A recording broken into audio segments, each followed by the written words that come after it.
Assalamualaikum warahmatullahi wabarakatuh. Hamdan wa syukran lillah. Rabbi sahri sadri wa yassir li amri wahlul 'uqdatam min lisani yafqahu qawli ya fatah wa ya alim. Salah satu hikmah dari Isra Mi'raj yang terjadi di bulan Rajab ini adalah diwajibkannya sholat fardu 5 waktu dalam sehari semalam bagi umat Islam. Perintah sholat 5 waktu diberikan secara langsung tanpa melalui perantara malaikat Jibril sebagaimana wahyu lainnya.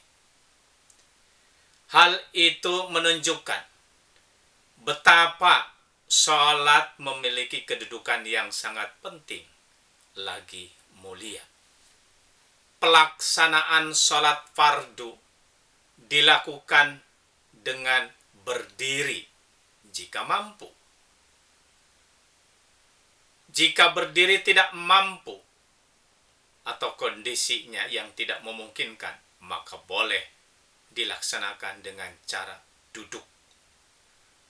Jika duduk juga tidak mampu, maka boleh dilaksanakan dengan cara berbaring.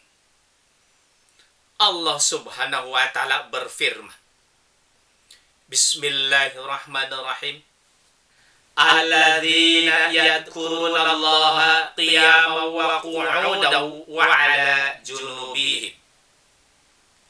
Yaitu orang-orang yang mengingat Allah sambil berdiri, duduk, atau dalam keadaan berbaring. Salat harus ditegakkan dalam segala kondisi apapun, di waktu malam dan siang, di darat ataupun di laut, ketika bermukim maupun saat perjalanan atau syafar, bagi yang sehat maupun yang sakit, dalam keadaan perang sekalipun tetap diwajibkan menegakkan sholat fardu. Sholat wajib yang telah disyariatkan 5 kali dalam sehari semalam. Masing-masing sholat telah ditentukan waktunya. Rasulullah Shallallahu Alaihi Wasallam bersabda, waktu zuhur dimulai sejak matahari sudah tergelincir sampai bayang-bayang seseorang sama dengan tingginya selama belum masuk waktu sholat asar. Waktu sholat asar selama matahari cahayanya belum menguning. Waktu sholat maghrib selama cahaya merah belum hilang. Waktu sholat isya hingga pertengahan malam. Dan waktu sholat subuh dimulai dari terbitnya fajar sampai terbitnya matahari. Adapun waktu yang afdol dalam pelaksanaan sholat fardu adalah sholat di awal waktu. Sebagaimana hadis Rasulullah Sallallahu Alaihi Wasallam. Rasulullah Sallallahu Alaihi Wasallam pernah ditanya, amalan apakah yang paling afdol? Beliau pun menjawab, sholat di awal waktunya. Melalui hadis ini, kaum muslimin diajarkan untuk selalu hidup disiplin, menjaga waktu. Karena sholat merupakan sarana pembentukan kedisiplinan. Seorang muslim yang terbiasa sholat 5 waktu, hakikatnya ia berdisiplin waktu. Disiplin menjaga kebersihan, disiplin menepati janji, dan disiplin memperhatikan kesehatan.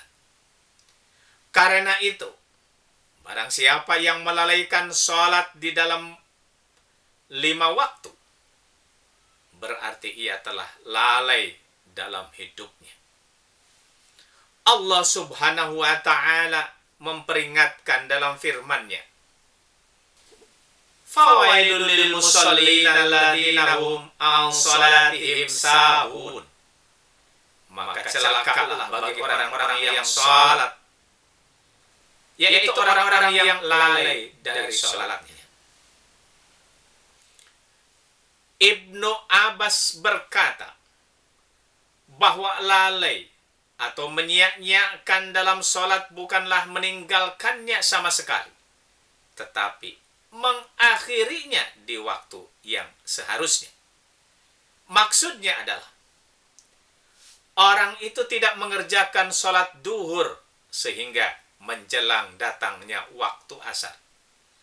Tidak mengerjakan sholat asar sehingga menjelang datangnya maghrib. Tidak sholat maghrib sampai menjelang isya. Tidak sholat isya sampai menjelang fajar. Tidak sholat subuh sampai menjelang matahari terbit.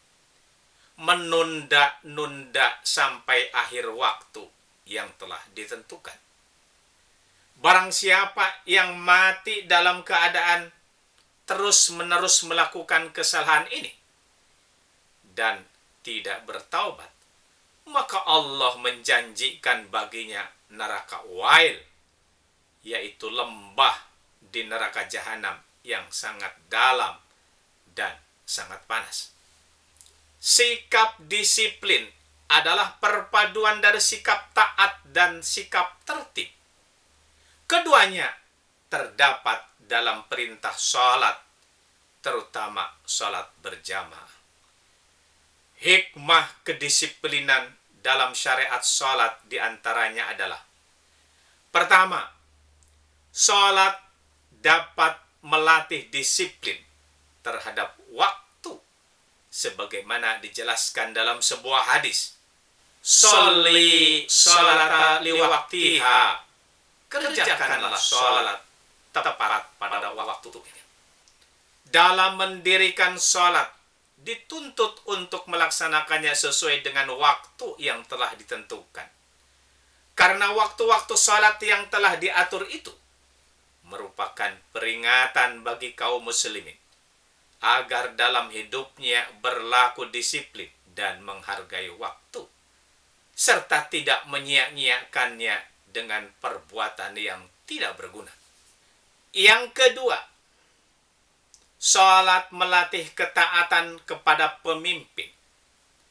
Dalam sholat berjamaah, seorang makmum wajib mengikuti imam dengan kerendahan hati dan penuh kekhusyuan.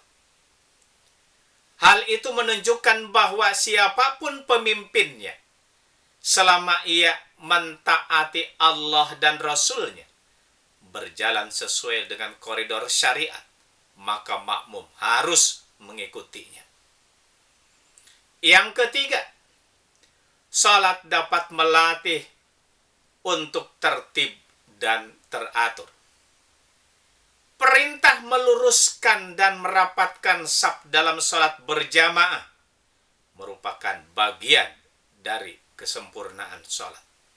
Hal ini mengajarkan seorang muslim agar hidup disiplin, tertib, dan teratur.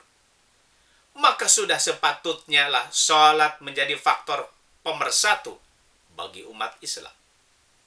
Oleh karena itu, kita semua senantiasa menjaga waktu-waktu salat fardu dan melaksanakannya secara berjamaah di masjid. Semoga Allah Subhanahu wa Ta'ala memberikan kekuatan iman Islam kita, sehingga kita bisa istiqomah menjalankan salat fardu 5 waktu secara berjamaah di masjid. Kurang lebihnya mohon dimaafkan. Akhiru kalam. Wabillahi taufiq wal hidayah. Wassalamualaikum warahmatullahi wabarakatuh.